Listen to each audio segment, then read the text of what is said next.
With that down and out of the way, let's move on to main topic number 4. And our fourth main topic today gets submitted to us by Samuel Pole, who writes, amid Disney's other troubles, they have something to celebrate, as Disney Plus has now surpassed 50 million subscribers. This is thanks to their international rollout across Europe, as well as increased growth in the States. Disney Plus now has passed the company's other services, Hulu, with 30 million subscribers, and is already 1/3 of the way to Netflix. Not quite a third of the way, but getting close, with that, which has more than 160 million subscribers. What does this tell you about the appeal of Disney Plus, even without the new content we'd like to see from it? All right, thanks a lot for sending that in, man. And yeah, Disney Plus, they were hoping, their initial projections were, we'd like to have 50 to 60 million subscribers by 2024. Well, they're at 50 million subscribers right now. You might want to put a little bit of an asterisk beside that, but we'll get to that in a second. It is nonetheless very, very impressive. The Hollywood Reporter writes this: the uptick in subscribers comes after nearly a 5-month-old service began to roll out in more countries around the world. On March 24th, the service became available in the UK, France, Germany, Italy, Spain, and other European countries. It launched in India on Friday. We're going to talk about the India one in just a second. It launched in India on Friday. Disney said that the India launch, which was conducted in conjunction with the Hotstar service it acquired in its purchase of the Fox assets, accounts for around 8 million of the Disney Plus's subscribers, the Hollywood Reporter. Now, before we talk about how remarkable this whole accomplishment is for them, and it's absolutely remarkable, there is a little asterisk you got to put beside it just for a second. Number one, when comparing it to something like Netflix, which has been around forever, it's at 160 million subscribers, those are firm subscriber numbers. There are still a lot of subscribers, like, for instance, a lot of Verizon customers got 1 year free service. There's a number of other promotional things that happen. So there's going to be a certain number of that 50 million that has to be accounted for a bit. The other big interesting one for me, and I had a number of our viewers from India write to me and tell me about this, is that, they've had this Hotstar service in India, which there's a free ad-supported version. We were just talking about that. But they also have a $20 a year plan that gets you all the Disney stuff. They've had all the Disney stuff on Hotstar there. And now they've rebranded Disney Plus and Hotstar in India as Disney Plus Hotstar. That's now the name of it in there. But here's the interesting thing. All they did was they counted in that number the already pre-existing Hotstar memberships right into it, because if you have the $20 plan, you're already good. You've got it automatically. So they just roll that 8 million viewers, and a lot of people think that the number might be bigger than that, into that $50 million or 50 million subscriber number.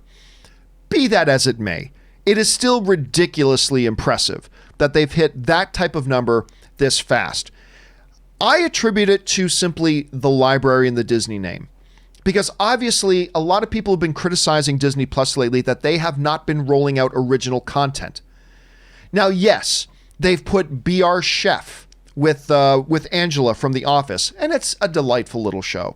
They have Wood Shop or Shop Class with Justin Long, another delightful little, 3 teams of kids making things out of wood, and it's a little competition show, much like Be Our Chef is. These little low budget, low things, basically shows nobody is subscribing to Disney Plus for. Those are the shows Disney Plus has been putting out. What everybody wants is they want Obi-Wan. They want Falcon and Winter Soldier. They want the Loki show. And these are things they've been very slow to roll out. They came out with a bang with Mandalorian, got everybody excited, but since Mandalorian, it's really been no high-profile things. Nobody's gone about or bothered to cancel their Disney Plus accounts. Nobody's canceled them. And they've got a great library. They do have a great library, but I got to believe that if they don't start, and again, with the lockdown, it's going to be hard, but they've got to develop a better plan for rolling out more original content, because Netflix is dropping so much original content. I don't even know the content they have coming out. They just keep churning out new, big, high-profile original content all the time. And we're 5 months in. We've had Mandalorian.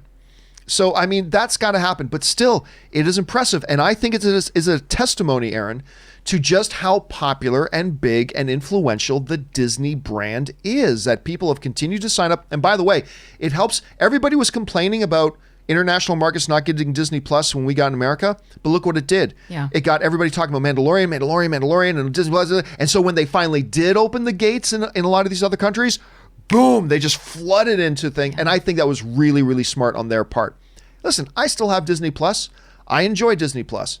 But it's a great number. 50 million is a great number, and it's only going to go up from there. Anyway, Aaron, I don't even know if you have Disney Plus. Yes, I do. You of course, do. I watched Mandalorian. Oh, of course you did. And I don't support piracy, so yes, so of there course you I have go. Disney Plus. What do you think about this 50 million number? How impressive or not impressive is it? Well, it's clearly very impressive. The fact that they, were able to meet their goal 4 years early. That's incredibly impressive. I feel like that number is a little bit low. I mean, the population of India is 1.3 billion people. And so, especially if they already had this subscription that people were already watching it and those numbers were rolled into it, I feel like it should be higher than 8 million.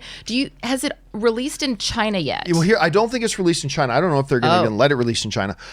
The Hotstar service, the free one has 300 million users. Okay. But I believe it's like a much, much smaller number that then Right. use the pay level of it. I believe it anyway. Got it. So that's how I think that works out. Okay, I understand. But you're absolutely right. The Disney brand, it is one of those things that it is so much bigger than we can even comprehend. There is not a man, woman, child from the age of 9 months to 90 that has not heard the word Disney and immediately have an emotional, visceral reaction to it, whether that's good or bad. And the fact that Disney Plus has content where you can put on a Disney film and stick your kids in front of it and be perfectly happy knowing that if they change the channel, they're probably not going to watch, they're not going to see anything that they shouldn't be seeing. But also you have all the Marvel films. There's just something for everybody there. And I do think that they made excuse me. I thought you were going to weep. I thought you were getting emotionally overwhelmed thinking about Disney films. I just love it. And I'm so sad Disneyland is still closed. Excuse me. Just had a little tickle in my throat. It's the coronavirus. Sorry, Cardi B. What were we talking about? We're talking about Disney. Yes. Yeah, 50 million subscribers. Thank you. So you have this wide plethora of programming for people of all ages that they can tune in. They know that they like it. They know that they're excited about it. And I think that it's. Oh, I know what I was saying. I lost my train of thought. The fact that they had Mandalorian come out with all this buzz, I feel like it's a little bit of a gotcha bamboozle kind of move, because you're right. We thought, okay, we're going to have Mandalorian and Falcon and Winter Soldier and it's going to be bop. And now it's kind of that thing where it's almost like having a magazine subscription that you forget you get charged for every year. And then you're like, oh, right. Okay, yeah, I forgot that I still have this. That's how my Disney Plus is. Like when I'm figuring out which of my streaming services I'm going to watch, I'm always like, oh yeah, we have Disney Plus. Okay, and when they do roll out some of these new programs, then yeah, we'll start watching it again. But it's also one of those things, it's always kind of nice to have it. Like, I might want to watch Cinderella one day. I don't know. Hey, we just popped, just for the hell of it, we just popped on Moana because I love Moana. I unapologetically love Moana. You know what? I saw Moana recently for the first time. It is so good. Isn't it delightful? It is so good. I'll tell you what, I tell people this and they laugh, but I have a playlist on my Google Play Music. It's about 40 or 50 songs, and it's the one I listen. If I'm not listening to podcasts or sports talk, I listen to this playlist. And firmly right in there in that playlist is the song from the soundtrack, the one that Moana sings. There's a line where the sky meets the sea and it calls me. And no one knows how far it goes. I listen to that, I get chills. I cried when I first heard that. I cried. But I want to say another little thing. Regarding Disney Plus, the bottom line, though, is that if Disney Plus never came out with original content, people would still watch subscribe to it. I mean, people don't watch ESPN Classic for the original content. You know, like you watch it because you go, I really want to go back and see when Notre Dame played Michigan and, it was this great upset. They watch it to be able to see those things that they're familiar with, that they already know. And so, yeah, the original content, it's fun. It's great when it comes out, but it's not the reason why we all have Disney Plus. We have Disney Plus because we want that we want that thing that we already know. Yeah, the library is big. So the question here is, guys, what do you think about that 50 million number? Is it like, okay, impressive? Is it super impressive? I think it's quite impressive, as a matter of fact. Are you a subscriber still? Are you one of the people maybe who you did cancel after Mandalorian and you'll like re-sign up when more original stuff? Or are you one of those people who you're there for the library of content they have? Jump down to the comment section below and let us know your thoughts. All right, guys.